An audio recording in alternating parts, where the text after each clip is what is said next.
ነበረ ዊልቸር ላይ የምትቀመጠው። አሁን ግን ሁሉም ሰው አውቋል ማለት ነው። እንግዲህ ፖሊሶቹ ሲመጡ ከነሱ ለማምለጥ ብላ ከቤትም ወጥታለች። መንገድ ላይ ቁጭ ብላ እየለመነችው ነው ማለት ነው። እንግዲህ ከዛ ሁሉ በኋላ አሁን ላይ ደግሞ መንገድ ላይ አድርጋ እየለመነችው ነው ማለት ነው። ለምና አንዲት ልጅ ስታገኝ ከዚህ ከበራችን ላይ ተነሽ እያለቻት ነበረ። ተቸግሬ ነው እያለች እያስመሰለችው እንግዲህ አንቺ የተቸገርሻት መስሎኝ እያለቻት ነበረ። እንደው ቀን ጥሎኝ ነው እያለቻት ነበረ። እንደው ስልክ አስደውይኝ እያለች ነበረ። ከዛ ስልክ ሰታው ስትሄድ ምግብ አበጣልሻለሁ ብላ ስትሄድ ስልኳን ቀምታት ጠፋች ማለት ነው። ይገርማል እንግዲህ ሩት ከዛ ሄዳ ደግሞ አበጀሽን አገኘቻት ማለት ነው። አበጀሽ አጋጣሚ ሆኖ ሱቅ ወጥታ ነበረ። እሷ ስታገኝ እንግዲህ እሷንም አሞኘቻት ማለት ነው። ምስኪን መስላ ምንም እንዳልተፈጠረ ምንም ጥፋት እንደሌለበት ስለሆነ እኔ ምንም ጥፋት የለብኝም ብላ አበጀሽንም አታታልላ እንግዲህ ልጄን እርጃት እያለቻት ነበረ። ሊዲያንም እንድታገናኘው ነገረቻት ማለት ነው። እንግዲህ አሁን አበጀሽ በጣም ትልቅ ስህተት እየሰራች ነው ማለት ነው። እሷን ማርዳት አልነበረባትም፣ እሷን ማመን አልነበረባትም ማለት ነው። አሁን እሷን አምና እንግዲህ እሷን ከረዳችው ከሊዲያ ጎን ከቆመችው አሁንም ቢሆን እሷ ዮሐዳንን ለመጉዳት ወደኋላ አትልም ማለት ነው። ከዚህ በፊትም በጣም ብዙ ግፍ አድርሳበታለች። አሁንም ለእሷ አልተኛችም ማለት ነው። አሁንም እሷን ለመጉዳት ወደኋላ አትልም ሩት።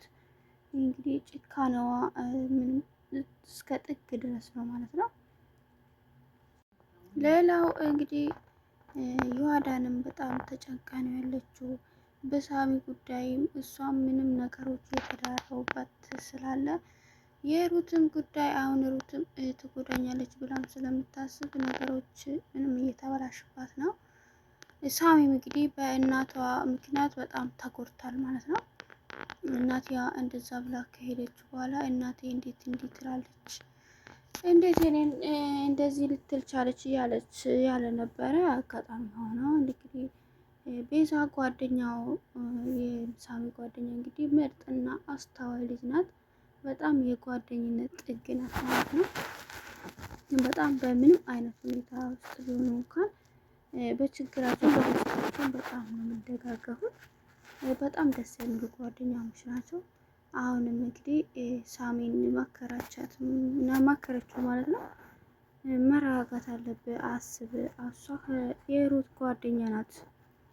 ስለዚህ የሩት ጓደኛ እስከሆነች ድረስ የእሷም ስራ ቦታ አታውቅም። ከዚህ በፊት ውጭ ሀገር ሄደችም ከተባለ በቪዲዮም በፎቶም ቢሆን አይታት አታውቅም። ስለዚህ የሩት ተባባሪ ናት። እሷም ወንጀለኛ ልትሆን ትችላለች። እሷም አንተ ከአደጋ ለመጠበቅ ነው እንደዚህ ያለችው ብላ ነገረችው ማለት ነው። እንግዲህ ሳሚም ተረጋግቷል ማለት ነው። ተረጋግቷል በሰዓቱ ትንሽ ቢሆን ያው እናቴ እንደዚህ ልታደርግ አትችልም፣ እኔ ከአደጋ ለመጠበቅ ነው ብለው አምኗል ማለት ነው። ዮሐዳንም እንግዲህ አሁን ለሱም በጣም ተጨንቃ ነበረ እንዲህ ብሎ ሲነግራት እሷም በትንሹም ቢሆን እሱንም እያጽናናችው ነው ማለት ነው። ሌላው ደግሞ ማሂ ናት። እንግዲህ ማሂም በጣም ተጎድታ ነው ያለችው። እሷም በፍቅረኛዋ በድሮ ፍቅረኛዋ ምክንያት በጣም እንትን ብላለች። እንግዲህ እሱን ካየችው በኋላ በጣም ውስጧ እየተጎዳ ነው ማለት ነው። ወደኋላ እየተመለሰች ራሷንም እየወቀሰች ነው ማለት ነው። ከዚህ በፊት እሷ ራሷ ጥላ ስለሄደችው በችግር ምክንያት ስለተወችው አሁን ደግሞ እሱ ጭራሹኑ አላቅሽም እያላት ነው። ይሄ ደግሞ በጣም ነው የሚጎዳ ማለት ነው። በጣም ቅርባቸው የሆነ ሰው